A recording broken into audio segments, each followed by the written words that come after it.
तो नमस्कार दोस्तों, आज हम पढ़ेंगे जो अपनी सीरीज चल रही थी लैंड सेटलमेंट की, उसमें नेक्स्ट है महलवाड़ी बंदोबस्त।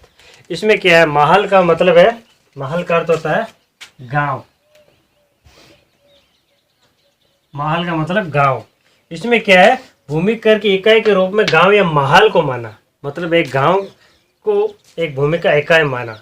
मतलब अलग अलग किसानों से वो अब राजस्व वसूल नहीं करेंगे, ना ही जमींदारों से वसूल करेंगे, एक गांव से वो वसूल करेंगे तथा गांव की समस्त भूमि का ग्राम सभा के अधीन मानी गई। जो ग्राम सभा होती थी, जिसका एक गांव का मुख्य होता था, उसके अधीन ये पूरे गांव की जमीन मानी गई थी तथा इसमें भागीदारों का समूह माना गया और यही भूमि कर का देने के लिए उत्तरदायी माना गया। जो गांव के मुखिया के नेतृत्व में एक ग्राम सभा थी, उसको ही भूमि कर के लिए उत्तरदायी माना गया था। इसको कहा गया भागीदारों का समूह है।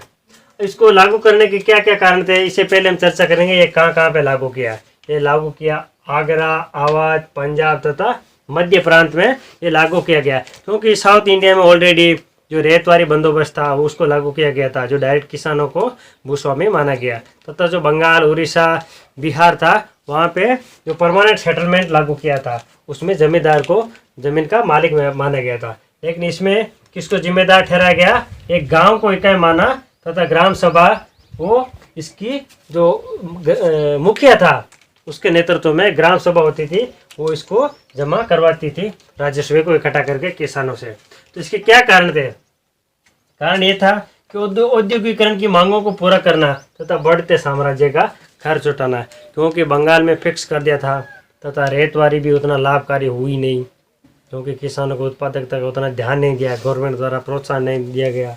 उस कारण वहाँ पे विद्रोह भी खड़े हुए और इसी कारण जो औद्योगिकरण की मांगें पूरी करना तथा बढ़ते साम्राज्य खर्च उठाने के लिए यहाँ पे अवध, पंजाब तथा जो आगरा, मध्य प्रांत है, वहाँ पे ये व्यवस्था लागू की तथा बढ़े हुए दरों पे लागू किया था।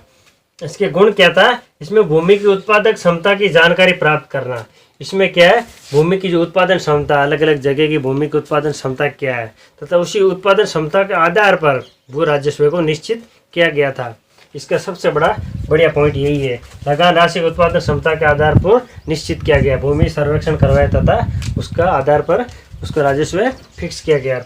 इसमें दोष क्या है, जमींदारी का संशोधित रूप, क्योंकि ये जमींदारी प्रथा का एक संशोधित रूप था। जो गांव का मुखिया था, जो ग्राम सभा जो एक दल के रूप में होती थी, वो भी किसानों से ज़्यादा कर वसूल करते थे, जिसके कारण किसानों को हुई गरीबी तथा दयनीय स्थिति बनी हुई थी। नेक्स्ट है भूमि स्वामित्व बदलते रहने से हानि। भूमि स्वामित्व बदलते रहा, कभी वो जमींदारों के पास गया, कभी किसानों के पास गया, कभी गांव के मुखिया जो लंबरदार होते हैं उनके पास गए। तो इस प्रकार उसमें हानि हुई, भूमि की उत्पादन क्षमता पर उतना ध्यान नहीं दिया गया तथा उसको प्रोत्साहित नहीं किया गया।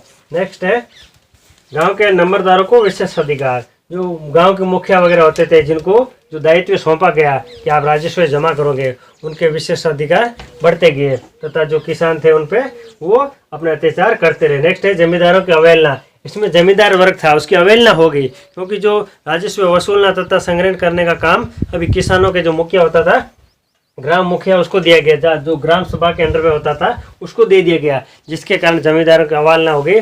उन्होंने 1857 का जो विद्रोह हुआ उसमें बढ़ चढ़ के जमींदारों ने में भी भाग लिया था, इस प्रांत के आगरा, अवध, पंजाब तथा मध्य प्रांत के। नेक्स्ट है राजस्व दर अधिक होना। उसमें जो राजस्व दर जो फिक्स किया गया था, वो उसकी रेट भी बहुत हाई थी, जिसके कारण किसानों को अनेक प्रकार की आर्थिक समस्याओं का सामना करना पड़ता था। तो इस प्रकार ये 3 तरह के लैंड सेटलमेंट थे। नंबर 1 था स्थायी बंदोबस्त, नंबर 2 था रेतवारी बंदोबस्त, नंबर 3 था महलवाड़ी बंदोबस्त। तो देखते रहिए आप मारवाड़ी अनअकैडमी मारवाड़ी।